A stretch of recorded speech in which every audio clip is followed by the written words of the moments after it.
les informan a este grupo de personas que el avión había sido desarrollado por alumnos de ellos. Entonces todos los profesores empezaron a querer escapar del avión y solamente un profesor se quedó tranquilo y se quedó ahí en calma. Entonces alguien fue y le preguntó, ¿por qué tienes tanta confianza? Dice, bueno, pues son nuestros alumnos, entonces se admiran de su confianza. Entonces le vuelven a preguntar, ¿estás seguro entonces que les enseñaste bien? El profesor responde, estoy seguro de que no va a volar el avión. Este fragmento me lo encontré por ahí, pero me recordaba que no es lo mismo tener un conocimiento teórico que un conocimiento que se lleva a la práctica. Durante este mensaje vamos a estar señalando y haciendo énfasis en qué es lo que la Biblia, qué es lo que Jesucristo nos pide, pero en un terreno llevarlo a la práctica, no tan solo tener un conocimiento. Estamos viendo, cada vez que me toca exponer, por aquí estamos viendo y estudiando un poquito acerca de las parábolas que Jesucristo enseñó. Y hoy vamos a ir al capítulo 21 de Mateo.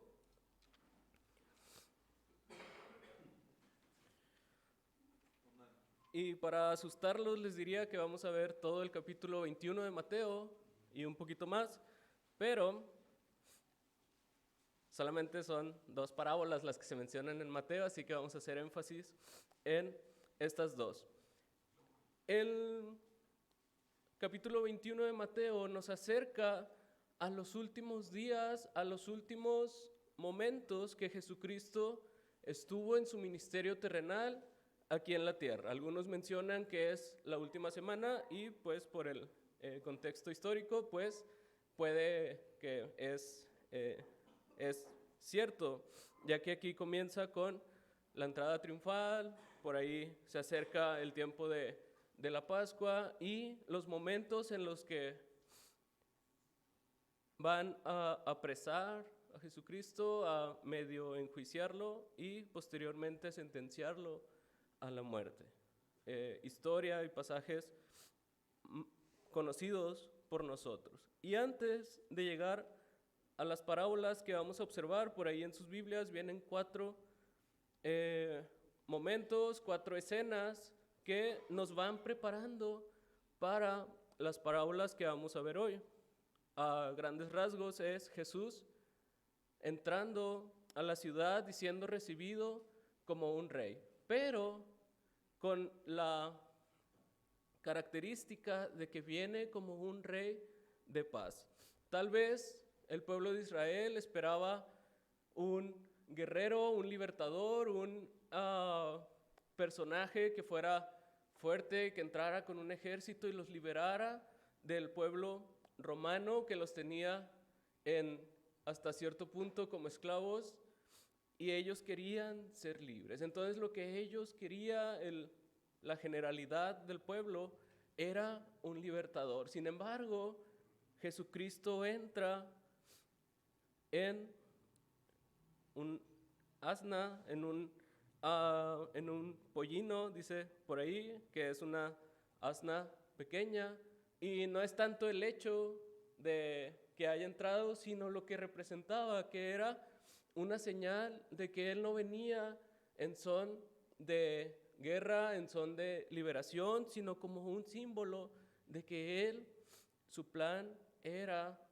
reconciliarnos, su plan era la paz y mostrarnos el amor que él tenía. Centró su mensaje no en una libertad física como el pueblo a lo mejor lo esperaba, sino en una libertad espiritual. Posteriormente está la escena en donde, ahí el título no inspirado de sus Biblias dice la purificación del templo, y es una escena en la que todos recordamos que va y corre a los cambistas, a las personas que hacían por ahí negocio. Y una de las enseñanzas que nos puede dejar este pasaje es que Jesucristo, al quitar a estas personas, al correrlas, lo que estaba posibilitando o lo que estaba haciendo énfasis es que estas personas hasta cierto punto obstaculizaban que las personas de otras regiones que venían, extranjeros, pudieran acceder al templo con facilidad. Las personas llegaban, tenían que pues cambiar su moneda, tenían que conseguir algo para el sacrificio, y estos cambistas, más allá de hacer negocio, que lo hacían, estaban imposibilitando el acceso a las personas. Si bien a lo mejor no los obligaban a no entrar, sí lo dificultaban. Y haciendo una referencia a nosotros, Jesucristo vino para que nosotros, no pertenecientes al pueblo de Israel, el pueblo con el que Dios había trabajado y por medio del cual Él quería bendecir a todas las naciones, Jesucristo viene y nos da a nosotros el acceso a través de Él. Entonces, sucede esta escena, conocida por todos ustedes, y si no, ahí la estudiamos de tarea. Posteriormente, maldice una higuera. Ahí también, ahí hay otro apartado, otra escena. Y en esta parábola, por aquí pedí ayuda de un comentario, dice: en esta parábola representada, Jesús advirtió sobre el juicio venidero sobre un Israel infructuoso. Mostró la desaprobación de Dios de las personas que son solo hojas y sin fruto. La historia es clara y sencilla, y su punto obvio es que lo que cuenta no es la promesa, sino el desempeño. Ya entre paréntesis le puse: es lo que haces, no lo que dices que vas a hacer. Y si no estamos familiarizados con lo que les acabo de mencionar, pues la historia es que Jesucristo menciona que tiene hambre. Jesucristo, siendo humano y a la vez siendo divino, manifiesta su necesidad de alimento. Y pues esta higuera tan solo había hojas y no había frutos.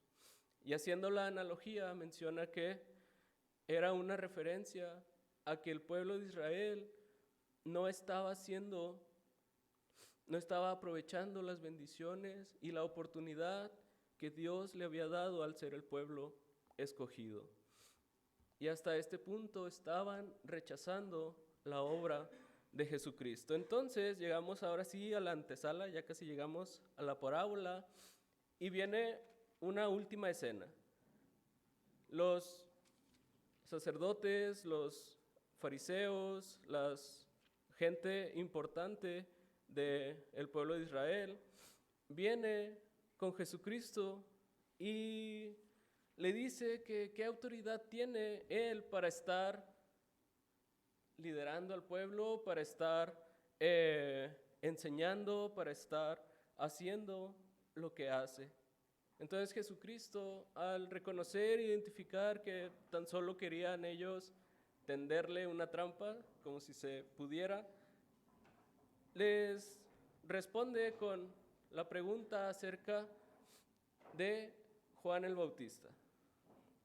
Le dicen: bueno, díganme ustedes qué autoridad tenía Juan el Bautista. Entonces ellos, al verse confrontados y comprometidos con la gente que los estaba escuchando, deciden no responder. Entonces Jesucristo ahí les voltea un poquito la pregunta y les dice: bueno, yo tampoco les voy a responder.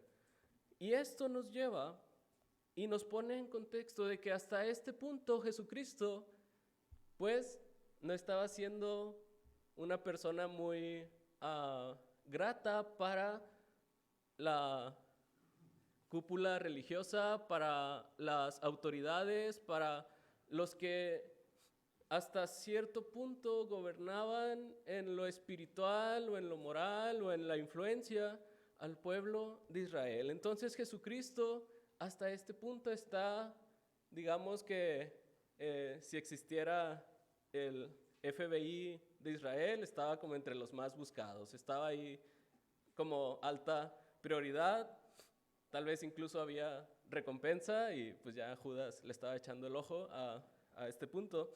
Pero en vez de contestarles lo que ellos le habían preguntado de Juan el Bautista, les plantea dos parábolas que son justamente las que vamos a estar analizando, viendo el día de hoy. Ahora sí, entramos al pasaje y si ven, ya le adelantamos 27 versículos al capítulo 21. Entonces vamos a iniciar en el versículo 28 y vamos a leerlo todos juntos, ahora sí, para tener un mejor contexto acerca de esta parábola. Empezamos en el versículo 28, Mateo 21, 28. Dice, pero ¿qué os parece? Un hombre tenía 2 hijos y acercándose el primero le dijo, hijo, ve hoy a trabajar en mi viña. Respondiendo él, dijo, no quiero, pero después arrepentido fue. Y acercándose al otro, le dijo de la misma manera. Y respondiendo él, dijo, sí, Señor, voy. Y no fue. ¿Cuál de los dos hizo la voluntad de su padre?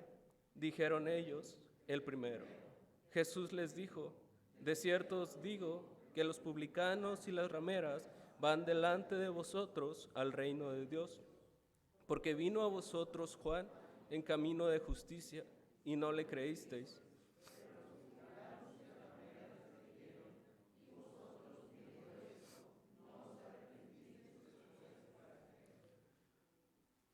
Ok, aquí el título que comúnmente conocemos es la parábola de los 2 hijos. Y ya hemos leído la narración, la parábola que Jesús plantea, y el padre que hace una petición, por decirlo suave, era más bien algo como una orden o una instrucción, le dice al primero de los hijos, ve a trabajar. Y le está dando la oportunidad, la posibilidad, la instrucción de acceder a hacer una obra por él. Si lo personalizamos y nos metemos nosotros en la historia, creo que si nosotros hemos hecho una decisión de seguir a Jesucristo, de recibirle en nuestro corazón, de arrepentirnos de nuestros pecados, todos nosotros regularmente comentamos y expresamos a quien inicia esta decisión o este nuevo nacimiento que somos hijos de Dios. Y como tal, solamente es gracias a Jesucristo que nosotros podemos ser hijos de Dios, considerarnos parte de la familia.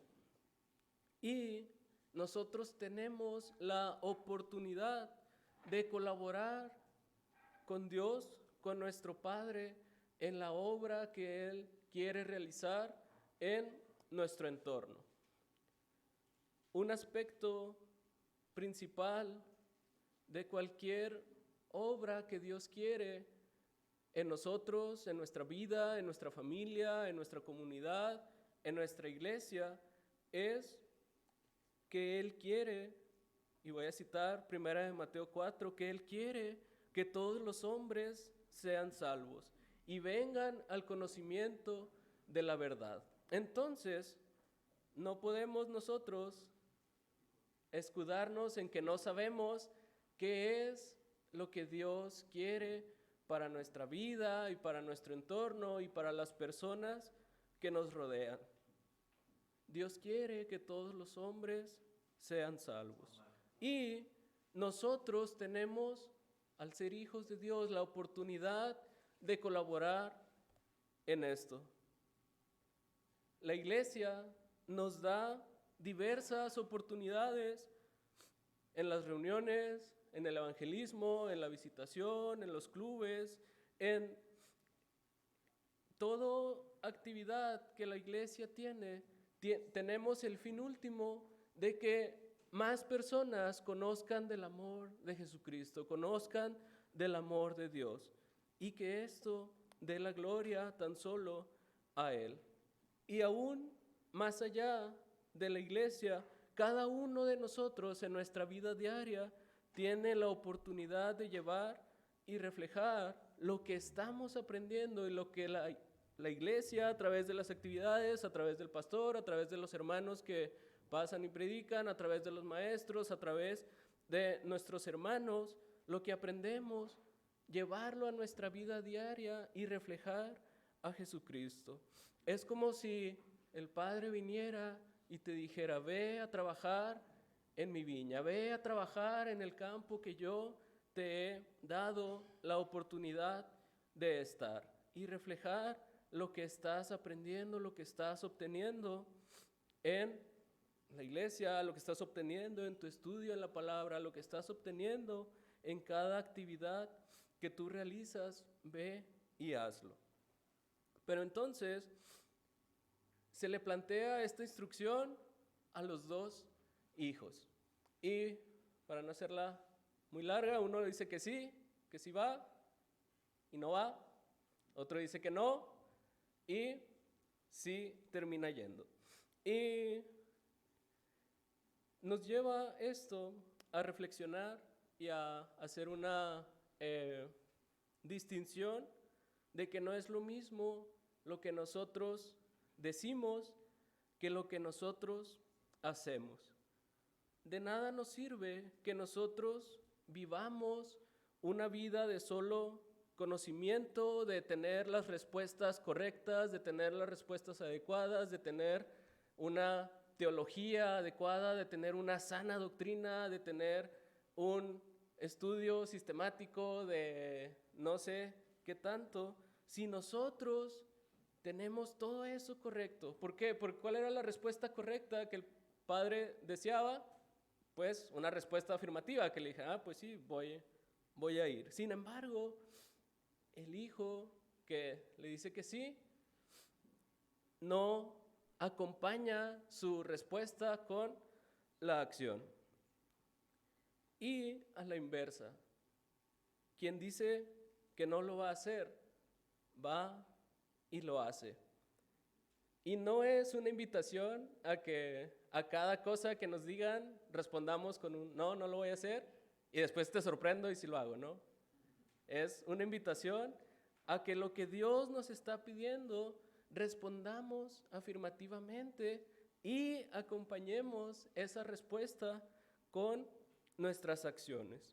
Y posteriormente, Jesucristo les responde ahora sí directo hacia las personas que lo estaban confrontando. Versículo 31 dice: ¿cuál de los dos hizo la voluntad de su padre?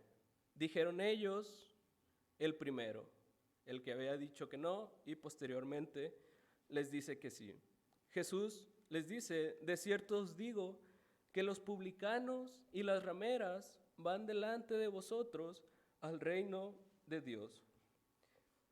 Para estos interlocutores, es domingo, hay que sacar las palabras domingueras, para las personas que estaban conversando o escuchando a Jesucristo,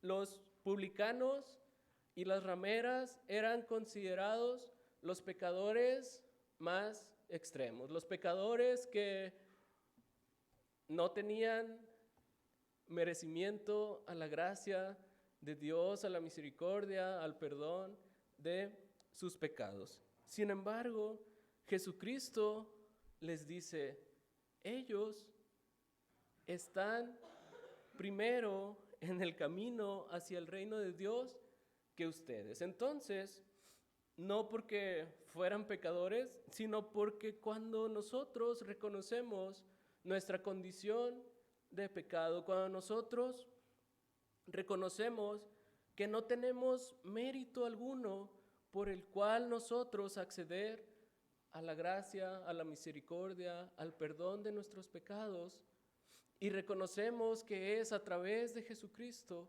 es cuando nosotros en nuestra condición extrema de pecado, Jesucristo va y nos dice: yo he pagado las consecuencias que tú tenías de tu pecado. Entonces, Jesucristo nos está dando una esperanza, una oportunidad de reconciliarnos con Dios. Entonces, Jesucristo hace este señalamiento. ¿Por qué? Porque los publicanos y las rameras habían creído a lo que predicaba Juan el Bautista. Y no es tanto porque, ellos creyeron en eso, sino porque Juan el Bautista predicaba acerca del arrepentimiento y el arrepentimiento y la fe en Cristo Jesús. En algún otro momento estudiamos la obra de Juan el Bautista. Sin embargo, principalmente lo que él expresaba es el arrepentimiento y la fe en Jesucristo. Algo que nosotros necesitamos reconocer cuando nos acercamos a Jesucristo. Entonces, el cierre de esta parábola, de esta enseñanza de Jesucristo, es que nosotros, al creer en Jesucristo, tenemos acceso a Dios. Aprovechamos la oportunidad, y más allá de que en algún momento hayamos rechazado a Jesucristo, en algún momento hayamos pecado, en algún momento hayamos hecho algo que a Dios no le agrada, que estoy seguro que aquí el 100% de los que estamos hemos pecado, hemos hecho algo que a Dios no le agrada, tenemos la posibilidad, la oportunidad de creer a Jesucristo y no rechazarlo. Entonces, aquí continuaríamos con el versículo 33 y la primera línea o las primeras dos líneas de su Biblia dice: oíd otra parábola. Hubo un hombre, padre de familia, el cual plantó una viña. Y estas palabras, incluso por ahí en su Biblia, probablemente lo lleven a alguna referencia, nos llevan hacia Isaías capítulo 5. Y vamos a hacer un breve paréntesis en Mateo 21 y vamos hacia Isaías capítulo 5, versículos del 1 al 7. Nos va a ayudar a comprender, a tener un poquito de más luz acerca de la parábola de los labradores malvados. Le voy a dar lectura los primeros 7 versículos de Isaías capítulo 5 y la analizamos tantito. Dice: ahora cantaré por mi amado, el cantar de mi amado a su viña. Tenía mi amado una viña en una ladera fértil.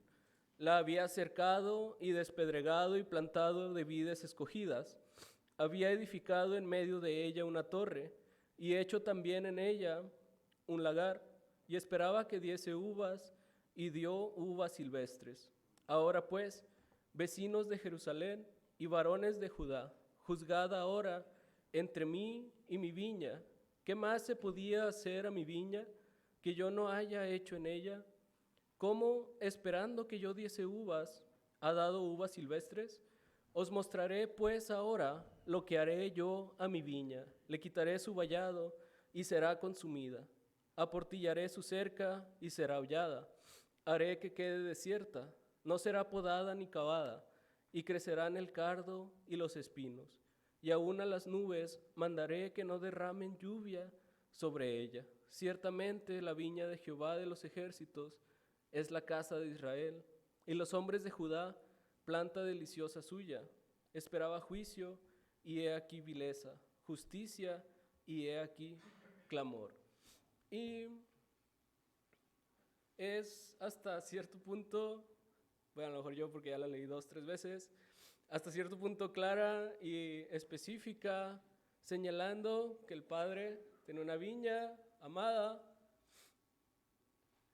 le dio todos sus cuidados, se esmeró, actuó en tenerla con lo mejor, lo más adecuado, las mejores semillas, los mejores frutos, las mejores condiciones para que generara el fruto. Sin embargo, esta viña no da. Dice que en vez de uvas, da uvas silvestres. No sé nada de agronomía, no sé si siquiera es la agronomía la que se encarga de este aspecto. Entonces, supongo que estas uvas no eran aptas para comerse o estaban insaboras, desabridas, no sé, alguien por ahí luego me puede explicar. Sin embargo, no era lo que el Padre había deseado. Y nuevamente, metiéndonos a la narración y poniéndonos nosotros un poquito, ¿qué puede relacionarse esto con nosotros? Nosotros creemos, bueno, al menos yo, que todo lo que existe, todo lo que ha sido creado, Dios lo diseñó, lo creó, y no solamente con ello, Dios está al pendiente y al cuidado de todo lo que existe. Regularmente cuando se le comparte a los niños el plan de salvación, el evangelio, les preguntamos, dime algo que Dios ha creado. Entonces, casi cualquier respuesta, de hecho, cualquier respuesta que nos den, pues decimos, sí, Dios lo creó. Nos dicen un árbol, un animal, algo, Dios lo ha creado. Y podemos decir que Dios nos ha puesto en las mejores condiciones que se puede. Dios nos ha diseñado, nos amó tanto que nos ha dado vida y cada día nos da una oportunidad de seguir respirando, de despertar, de hacer nuestras actividades. Entonces, todo ello depende de Dios. Pero muchas veces, la mayoría de las veces, nosotros nos comportamos o somos como esta viña, rodeados de las mejores condiciones, tenemos su palabra, tenemos a Jesucristo. Sin embargo, Dios no recibe lo que Él tenía planeado para nosotros. Y no es porque Dios haya fallado o haya hecho algo, sino que nosotros no respondemos al amor que Dios nos ha tenido. Y si bien este fragmento o este pasaje nos dice, bueno, esto se refiere al pueblo de Israel. Esto es lo que los judíos, lo que el Antiguo Testamento señala de su pueblo escogido, que Dios les dio lo mejor y ellos eligieron el mal. Entonces nosotros, pues, no somos como ellos. Déjenme decirles que nos equivocamos. ¿Por qué? Porque en la naturaleza humana y en las condiciones que nosotros tenemos una tendencia que tiende hacia el mal, hacia el hacer nuestra voluntad y no la voluntad de Dios. Israel corrió un riesgo, el cual se hizo evidente, de que al ser el pueblo escogido, ellos se ensoberbecieron, ellos dijeron, bueno, nosotros somos los elegidos, somos el pueblo al que Dios ama y nos vamos a quedar con esa bendición. No vamos a simplemente a ser buenos, a hacer lo que Dios nos dice, que ni siquiera eso hacían, y nos quedamos con ellos. Sin embargo, la instrucción que ellos olvidaron es que Dios les había dicho que iban a ser de bendición para las naciones. Esa parte les costó a ellos la última parte del fragmento.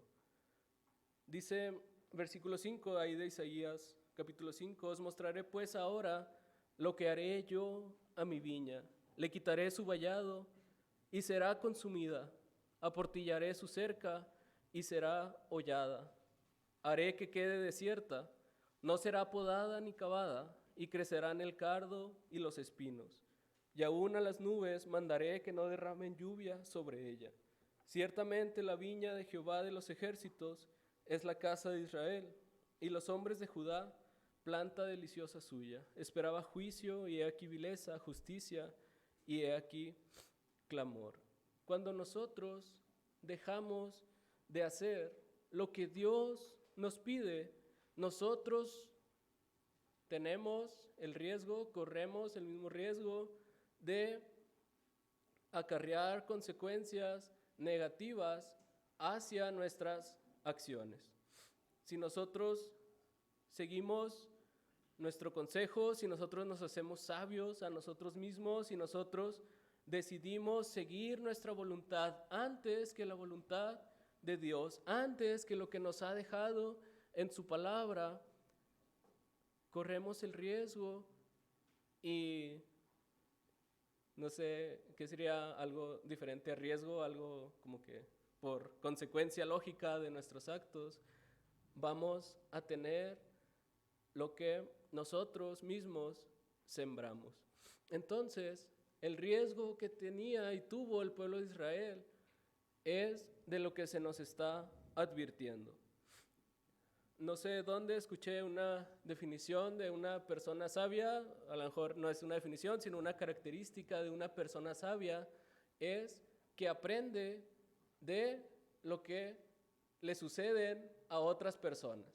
Y si nosotros volteamos y vemos la historia del pueblo judío, ellos tuvieron la oportunidad, la condición favorable y la desaprovecharon. Nosotros hemos creído en Jesucristo, nosotros tenemos su palabra. Sin embargo, muchas veces nos conducimos en contra de lo que Dios nos pide, en contra de lo que Jesucristo ideó para nosotros, lo que Él mismo con su vida modeló para que nosotros le siguiéramos, para que nosotros lo tuviéramos. Entonces, regresando a Mateo 21, Jesucristo hace un ajuste a esta parábola. Y más que un ajuste, como que da un panorama y menciona, les voy a parafrasear la parábola, posteriormente la pueden ustedes leer. Había un padre de familia, el cual igual tenía una viña, contrata a unos trabajadores y al cabo del tiempo el padre de familia espera que estos trabajadores le den pues su fruto, su paga, lo que le correspondía. Entonces envía a cobradores, envía a mensajeros que tenían que recoger su producción, pero estos labradores idean un plan, no muy inteligente, por lo que vemos posteriormente. Dicen, bueno, vamos a matar a este mensajero, vamos a matar al cobrador, y pues no pagamos. Idea sencilla y lógica, ¿no? Entonces, pues el padre ve que no regresa el cobrador, no regresa, envía a otro. Y posteriormente el padre dice, voy a enviar a mi hijo a que me traiga el fruto que yo tengo en mi viña. Y es casi ineludible hacer la relación con la obra que Jesucristo vino a realizar.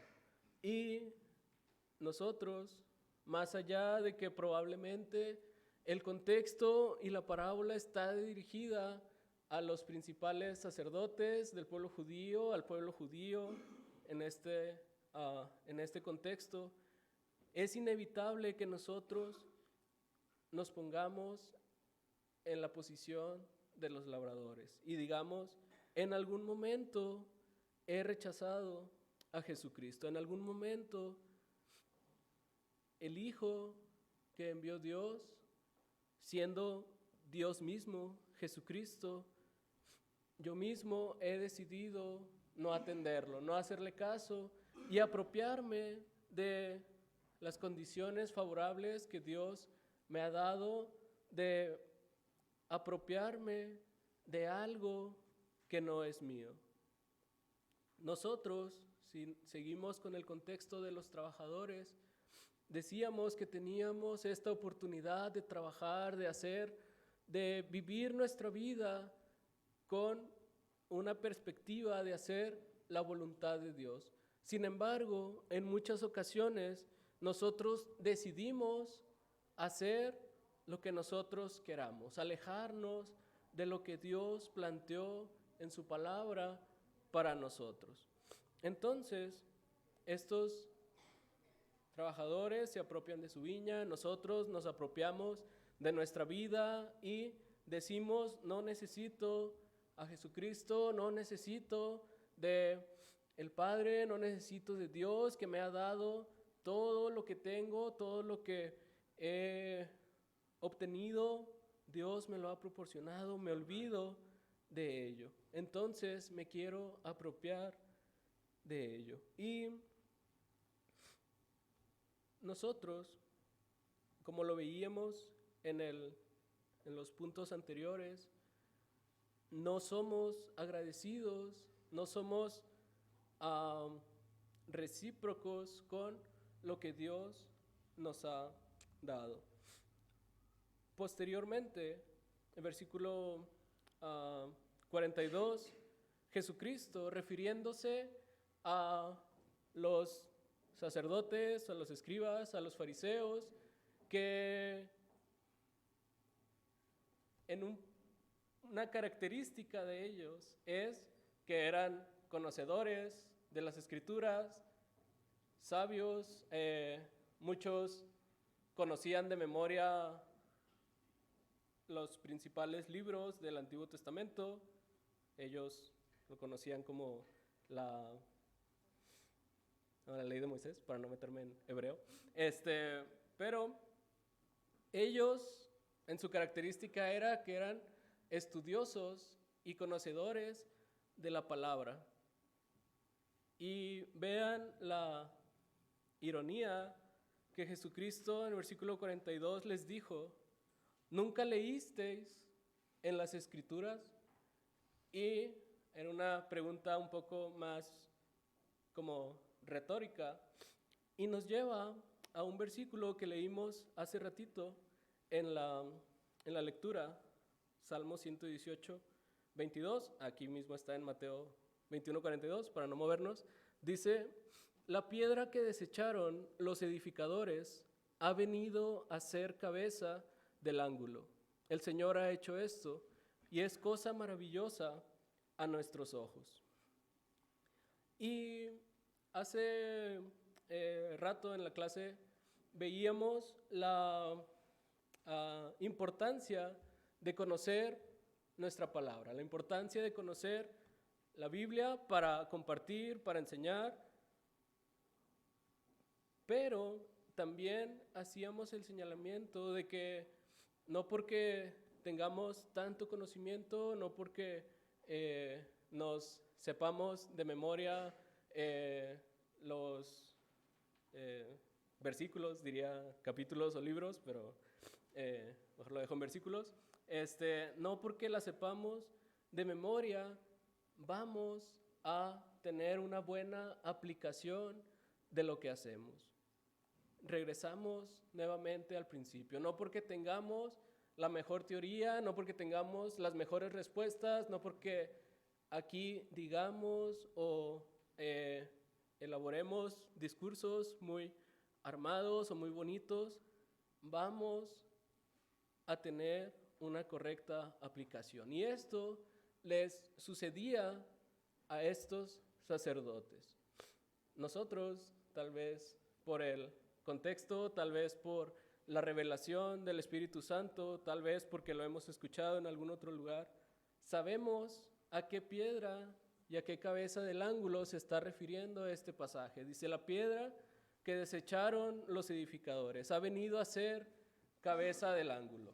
Y aterrizando esta idea, es que los escribas estaban rechazando al Señor Jesucristo. Estaban, como iniciamos, estaban tendiéndole trampas, estaban buscándolo para matarlo, para que no siguiera alborotando al pueblo, para que no siguiera desviándolos de lo que ellos les enseñaban. Y ellos, al querer ser buenos, al querer buscar el favor de Dios, estaban rechazando al mismo Dios. Dice: la piedra que desecharon los edificadores ha venido a ser la piedra principal. En hebreo, y no es porque sepa hebreo, sino porque lo leí por ahí, es una,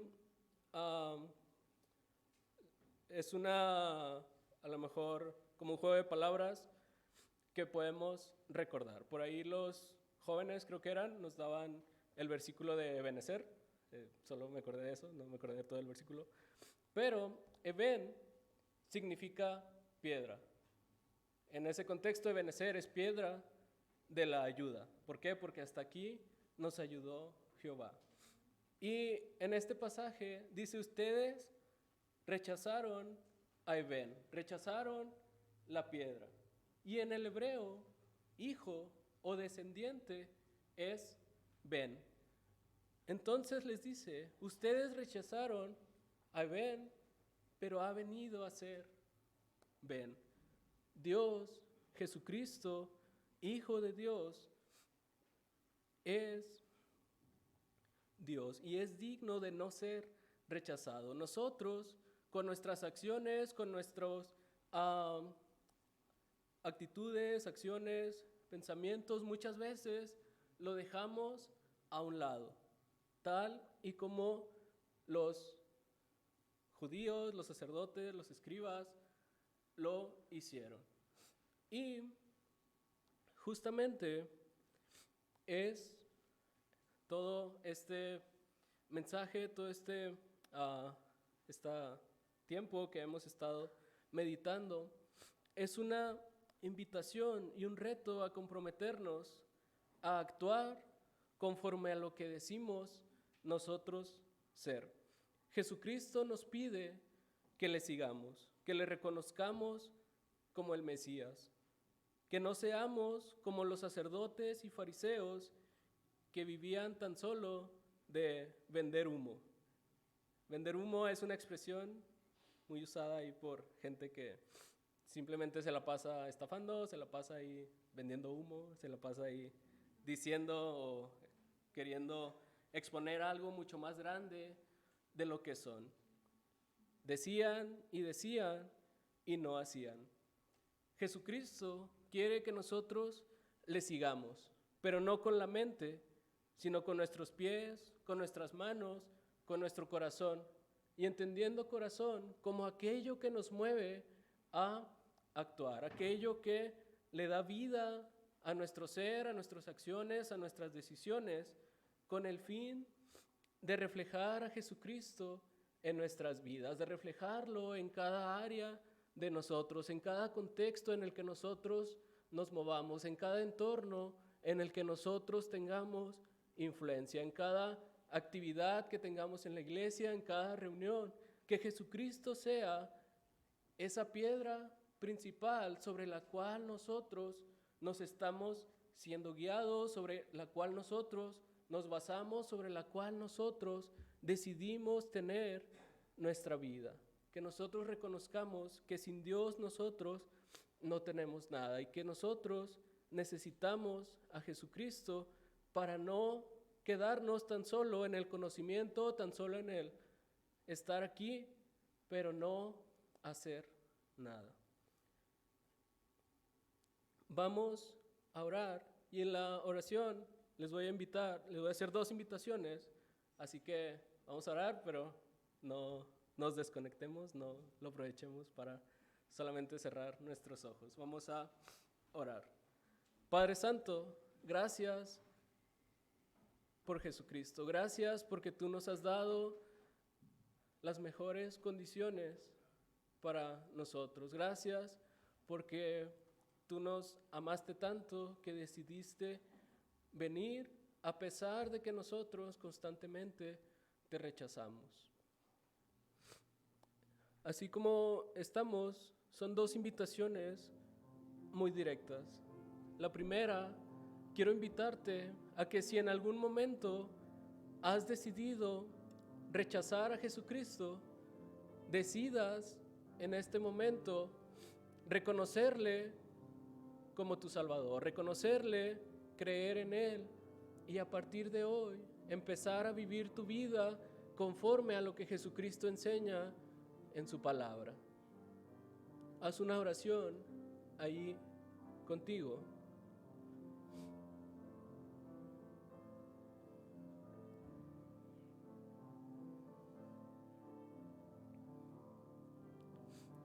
Posteriormente, si tú ya has hecho una decisión de creer en Jesucristo, de ser su seguidor,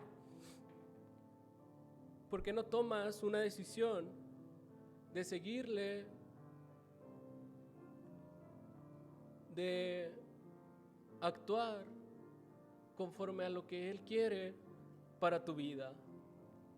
Sabemos lo que Dios quiere para la humanidad. Él quiere que cada una persona conozca de su amor, conozca de Jesucristo.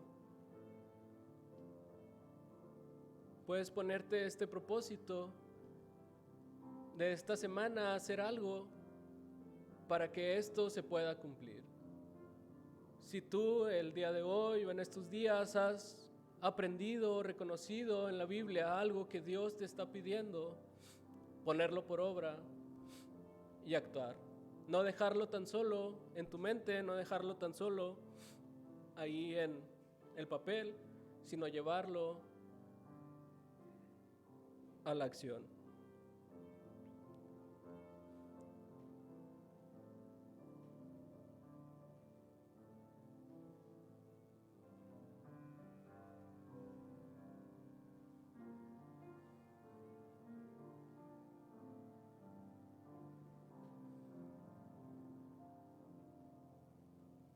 Padre, gracias por la oportunidad que nos das de escucharte, gracias por la oportunidad que nos das de vivir, de poder replicar lo que Jesucristo hizo por nosotros. Te pedimos que nos des la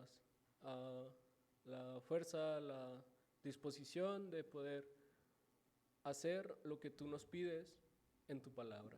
Te pedimos y te agradecemos todo en el nombre de Cristo Jesús. Amén.